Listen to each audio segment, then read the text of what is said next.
प्रियंका गांधी ने अपने एक ट्वीट में लिखा कि प्रधानमंत्री नरेंद्र मोदी जी, आपके चमचों ने एक शहीद प्रधानमंत्री के बेटे को देशद्रोही मीर जाफर कहा, जो सरासर गलत है। तो वहीं इसी मुद्दे पर दिग्विजय सिंह और सुप्रिया श्रीनेत ने भी अपनी प्रतिक्रिया दी है।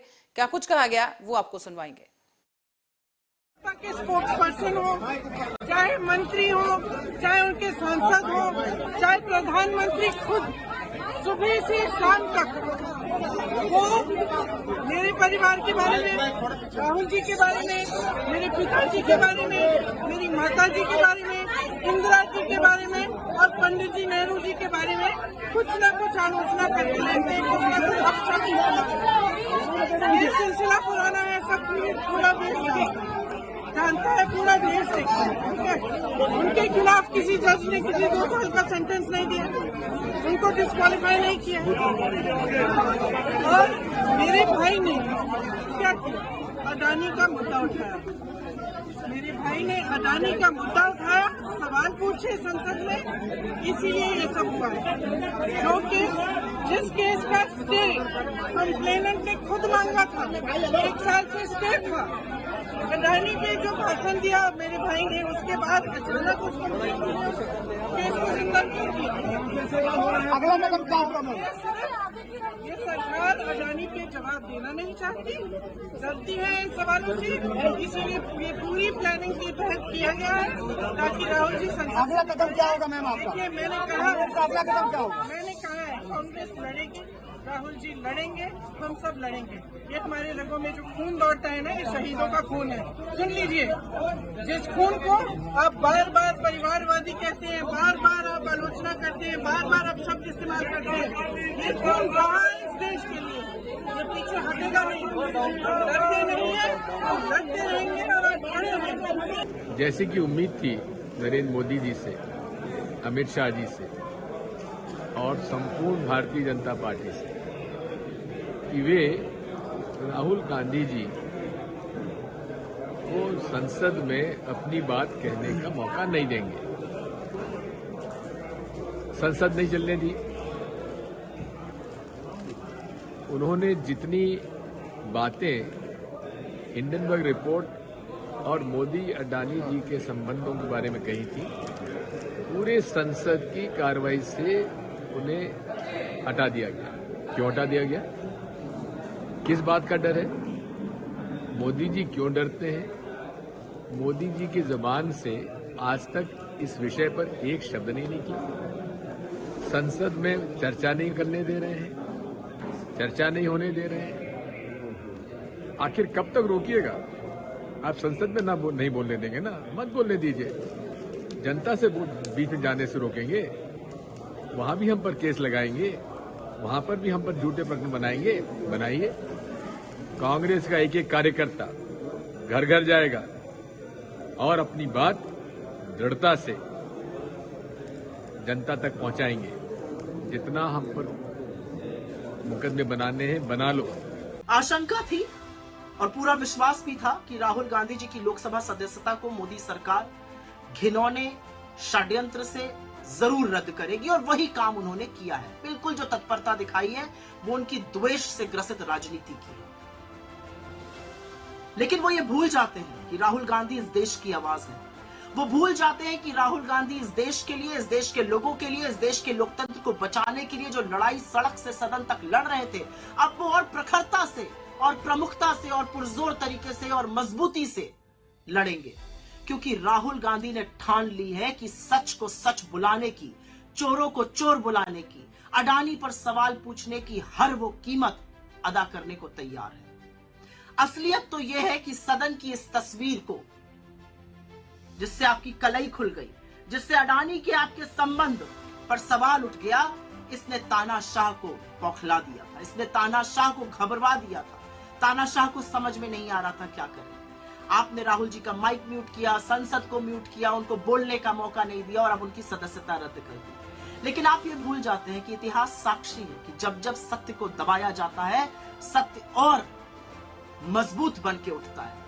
महात्मा गांधी के साथ भी हुआ था और आज राहुल गांधी के साथ भी हो रहा है। आप ये भूल जाते हैं कि सत्ता की जरूरत आपको है, विपक्षियों को दबाने के लिए। सत्ता की जरूरत आपको है, निरंकुश पुलिस के लिए, कठपुतली एजेंसियों के लिए, राहुल गांधी की सदस्यता खत्म करने के लिए। सत्ता की जरूरत हमें नहीं है, सच को सच कहने के लिए और अडानी पर आपको घेरने के लिए, आपके संरक्षण पर सवाल उठाने के लिए। आपको लगता है कि आप राहुल गांधी की सदस्यता खत्म करके उनकी आवाज दबा देंगे तो आप मुगालते में हैं। यह देश उठ खड़ा होगा और उठ खड़ा हुआ है आपकी इस तानाशाही के खिलाफ, क्योंकि तानाशाहों से सिर्फ एक बात कहनी है कि खम ठोक ठेलता है जब नर पर्वत के जाते पांव उखड़, मानव जब जोर लगाता है पत्थर पानी बन जाता है। और ये लड़ाई तो सच की है, ये इस देश के लोकतंत्र की है, ये इस देश की आत्मा के लिए है। तैयारियां। और इसी क्रम में राहुल गांधी ने संसद की सदस्यता गंवाने के बाद एक प्रेस कॉन्फ्रेंस की है कांग्रेस मुख्यालय से। इस दौरान उन्होंने भारतीय जनता पार्टी सरकार पर जमकर हमला बोला है और साथ ही मोदी अडानी के रिश्ते पर एक बार फिर से उन्होंने सवाल उठा दिया है। राहुल गांधी का कहना है कि देश में लोकतंत्र पर हमले हो रहे हैं और इसके अलावा उन्होंने संसद में अपनी स्पीच हटाने पर भी बात कही। जी की शेल कंपनीज हैं, अदानी जी की शेल कंपनीज हैं, उसमें 20,000 करोड़ रुपया किसी ने इन्वेस्ट किया। अदानी जी का पैसा नहीं है, अदानी जी का इंफ्रास्ट्रक्चर बिजनेस है, पैसा किसी और का है। सवाल यह है, ये जो 20,000 करोड़ रुपए हैं ये किसके हैं, ये सवाल मैंने पूछा। मैंने पार्लियामेंट हाउस में प्रूफ देके, जो मीडिया रिपोर्ट से मैंने निकाला, अदानी जी और नरेंद्र मोदी जी के रिश्ते के बारे में डिटेल में बोला।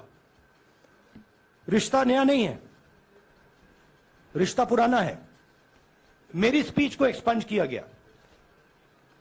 मैंने स्पीकर को डिटेल चिट्ठी लिखी, पॉइंट बाय पॉइंट, कि मैंने कहा कि एयरपोर्ट्स अदानी जी को रूल बदल के दिए गए हैं।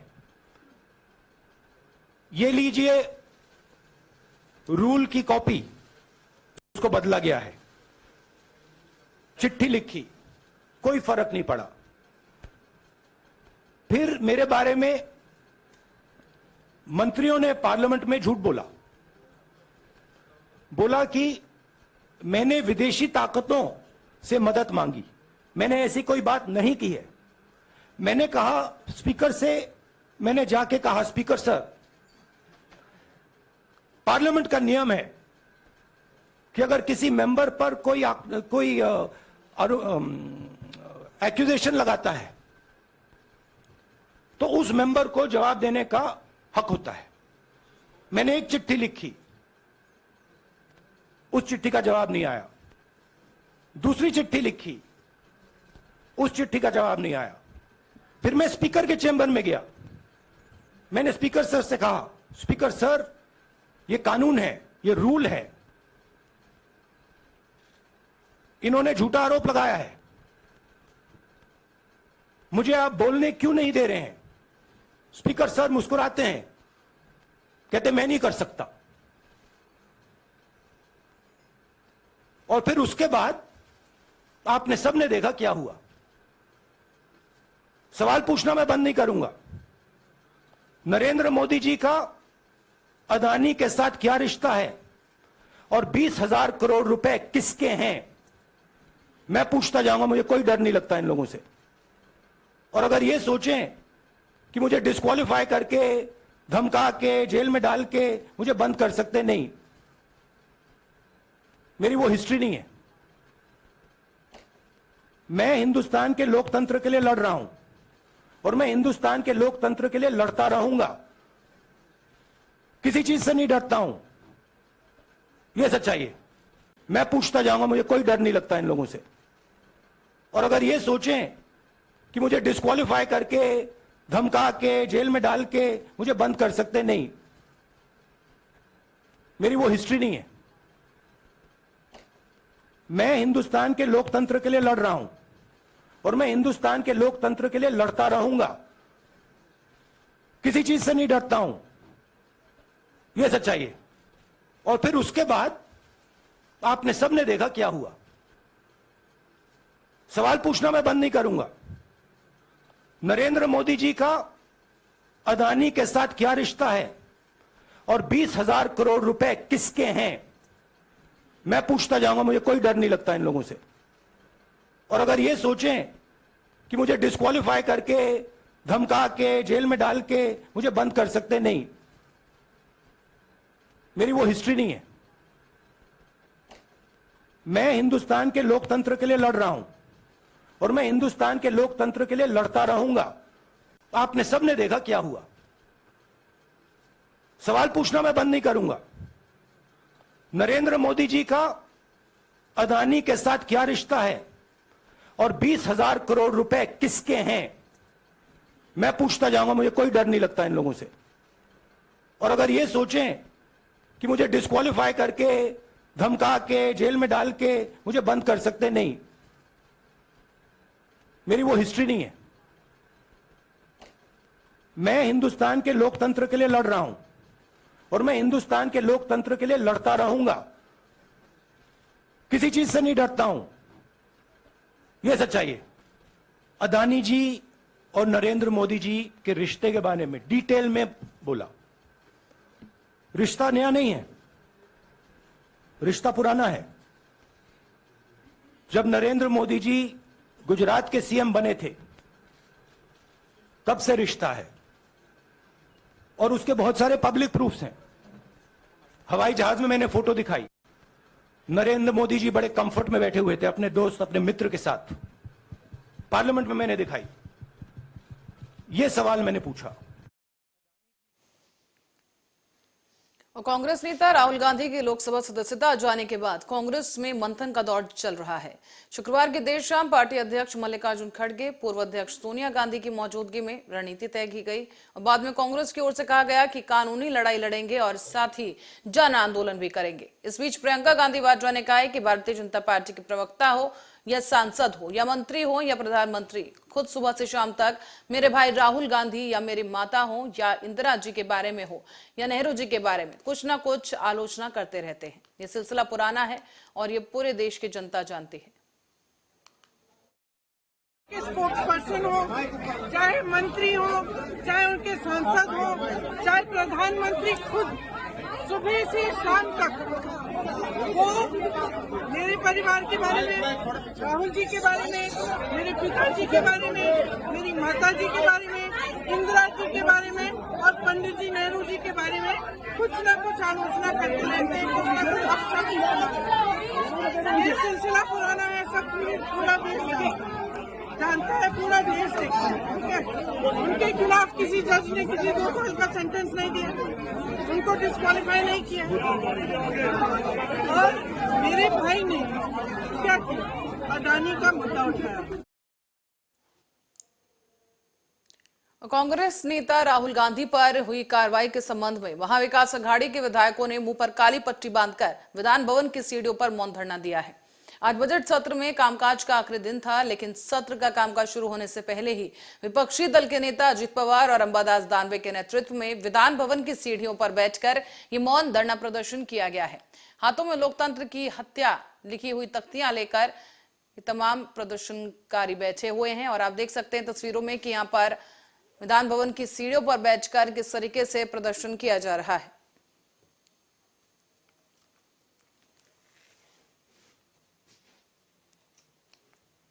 मुंबई और उसके आसपास के जिलों में भारतीय जनता पार्टी का उग्र प्रदर्शन शुरू हो गया है। आंदोलन के दौरान भारतीय जनता पार्टी के कार्यकर्ता सड़क जाम करते हुए बैठ गए और उसके बाद राहुल गांधी के खिलाफ जमकर नारेबाजी की गई। दरअसल आपको बता दें कि राहुल गांधी पर भारतीय जनता पार्टी कार्यकर्ताओं ने ओबीसी समुदाय का अपमान करने का आरोप लगाया है और कांग्रेस के आंदोलन पर भारतीय जनता पार्टी के कार्यकर्ताओं ने कहा कि कांग्रेस फर्जी है। राहुल गांधी से पहले भी कई लोगों को कैंसिल किया जा चुका है, लेकिन उन्होंने विरोध नहीं किया। क्या राहुल गांधी परिवार के लिए अलग कानून है? जिस तरीके से कांग्रेस के नेता राहुल गांधी इन्होंने 2019 के लोकसभा चुनाव के दौरान कर्नाटक के अंदर एक रैली के अंदर जिस तरीके से मोदी समाज और मोदी सरनेम के जितने भी लोग होते हैं उनके बारे में एक बहुत ही अभद्र टिप्पणी की थी, जिसके विरोध में ओबीसी समाज, तेली समाज और मोदी समाज के सभी लोगों के अंदर बहुत ज़्यादा रोष था, क्योंकि किसी एक व्यक्ति की हुई गलती की वजह से पूरे समाज के बारे में अगर इस तरीके का अपमानजनक अगर वक्तव्य कांग्रेस के नेता राहुल गांधी ने किया है, तो उसके विरोध में जिस तरीके से दावा दाखिल हुआ और माननीय न्यायालय ने उनकी सुनवाई करके उन्हें दोषी करार। काँग्रेस के नेता राहुल गांधी यांनी देशातील 52% ओबीसी समाजाचा अपमान करून त्यांच्याबद्दल अपशब्द बोललेले आहेत। त्याच्यामुळे देशातील 52% समाज हा चौताळला असून त्यांनी राहुल गांधी यांना आणि काँग्रेसच्या नेत्यांना, देशाचे पंतप्रधान आदरणीय नरेंद्र मोदी साहेब, नरेंद्र मोदींबद्दल त्यांनी जो अपमान केलाय तो कदापि सहन केला जाणार नाही आणि त्यांनी माफी ही मागितलीच पाहिजे। आमच्या महिलांच्या वतीने पण त्यांना एक मागणी आहे की ही माफी त्यांना मागावीच लागेल।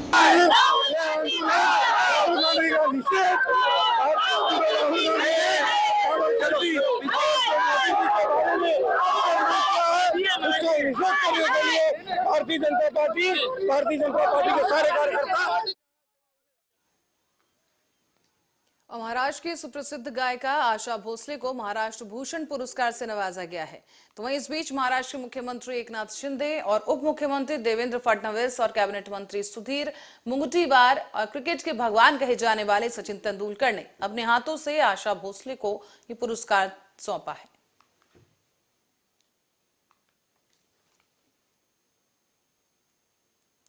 और सोनू निगम के पिता के घर 72 लाख रुपए की चोरी हो गई है और इस चोरी के आरोपी को पुलिस ने अब गिरफ्तार कर लिया है।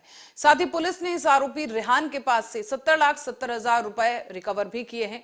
दरअसल 22 मार्च की घटना है जब चोरी हुई और चोरी के बाद पुलिस को दिए गए बयान में अगम कुमार ने ड्राइवर रेहान पर शक जताया था और सोनू निगम की बहन निकिता ने रेहान के खिलाफ मुंबई के ओशीवारा पुलिस स्टेशन में एक कंप्लेंट दर्ज कराई। पुलिस ने कार्रवाई की और रेहान पर मुकदमा दर्ज किया और उसकी तलाश शुरू की गई और अब पुलिस ने रेहान को कोल्हापुर से गिरफ्तार किया है। कुमारी निकिता निगम या संगीत गायक सोनू निगम यांच्या भगिनी आहेत। त्यांच्या तक्रारीवरून ओशीवारा पोलीस स्टेशन येथे घरफोडीचा एक गुन्हा दाखल करण्यात आला। यामध्ये सोनू निगम जे गायक आहेत त्यांच्या वडिलांच्या घरी तब्बल 72 लाख रुपये कॅश होती, त्याची चोरी घरफोडी झाली अशी माहिती होती। यावरून ओशीवारा पोलीस स्टेशनने तपास सुरू केला। तर त्या तपासामध्ये दरम्यान असं आढळलं की त्यांच्याकडे एक ड्रायव्हर होता कामाला, ज्याने एक तब्बल 8-9 महिन्याआधी जॉब सोडला होता। तर प्राथमिकदृष्ट्या त्यावरती संशय आला। त्या ड्रायव्हरचा पोलिसांनी 2 दिवस शोध घेतला आणि त्यानंतर त्याला ताब्यात घेऊन त्याच्याकडे चौकशी केली असता त्याने सदर गुन्ह्याची कबुली दिली। गुन्ह्याची कबुली दिल्यानंतर त्याची पोलीस कस्टडी रिमांड घेण्यात आला। पोलीस कस्टडी रिमांड दरम्यान त्यांनी पैसे यामधले जे चोरले होते ते कुठे लपवले त्याची माहिती दिली। त्यानुसार आज ओशीवारा पोलीस स्टेशनची टीम ही कोल्हापूर येथे गेली व सदर आरोपी याच्याकडून तब्बल 70 लाख रुपये यामध्ये आतापर्यंत पोलिसांनी रिकवर केलेले आहेत। और खबर अब चंद्रपुर से है, जहां शहर में विश्व प्रसिद्ध ताडोबा अंधारी टाइगर रिजर्व इस समय पर्यटकों को आकर्षित कर रहा है। मानना है कि ताडोबा में आए हुए बाघ को नहीं देखा तो सैलानियों की ताडोबा सफारी अधूरी रह जाती है।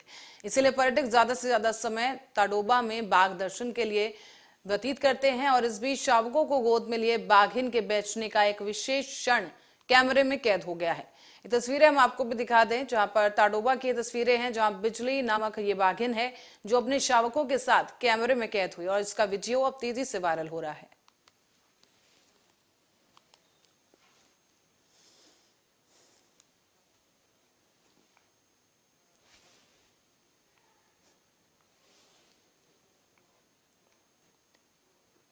खबर अब कल्याण स्टेशन से जुड़ी है, जहां पर एक दुर्घटना की जानकारी सामने आई है।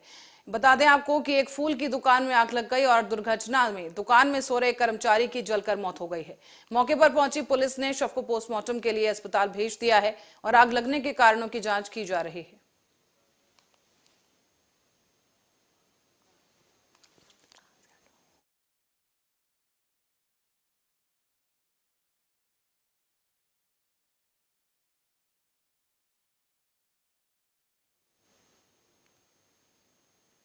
अब मुंबई के ग्रांट रोड इलाके में पुलिस को स्तब्ध कर देने वाली एक जानकारी सामने आई है। इस घटना के तहत एक आदमी एक बिल्डिंग में चाकू हाथ में लिए कई लोगों पर हमला करते हुए पकड़ा गया है।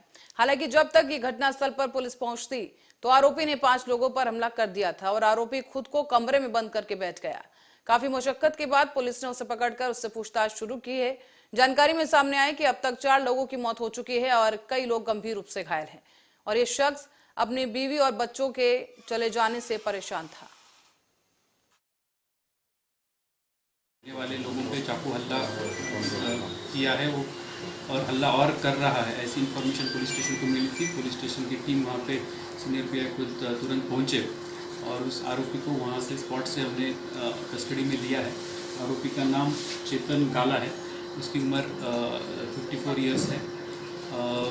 इस टोटल इसमें 5 लोगों के ऊपर चाकू से उसने हमला किया और इस 5 में से अनफॉर्चुनेटली 3 लोग जयेंद्र भाई मिस्त्री, इला भाई मिस्त्री और जेनिल ब्रह्म भट्ट, इनकी डेथ हो चुकी है, ऐसा हॉस्पिटल ने कंफर्मेशन दिया है और 2 लोग जो थे उनके ऊपर हॉस्पिटल में अभी ट्रीटमेंट चल रहा है। सर लेकिन ये भी बात आ रही है कि 4 लोगों की डेथ हुई है, क्या 3 का ऑफिशियली डिक्लेयर हो गया है, चौथा अभी डिक्लेयर नहीं किया गया, क्रिटिकल कंडीशन में है, ऐसा कुछ है? उसके बारे में हॉस्पिटल से कंफर्मेशन जितना हुआ है मैं उतनी ही अभी फैक्ट्स आपको रिवील कर सकता हूँ, बाकी के ऊपर।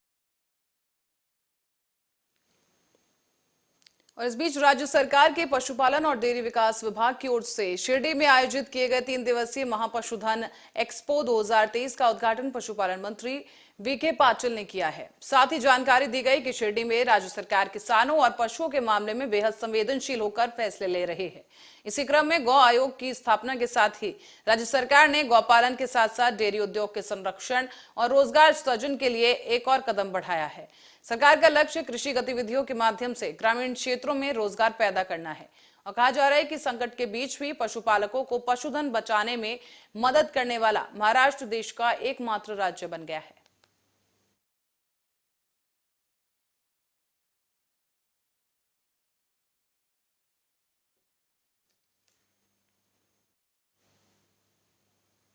और इस खबर के साथ ही महाराष्ट्र बुलेटिन में फिलहाल के लिए इतना ही। देश दुनिया की तमाम खबरों के लिए देखते रहिए आर्या न्यूज।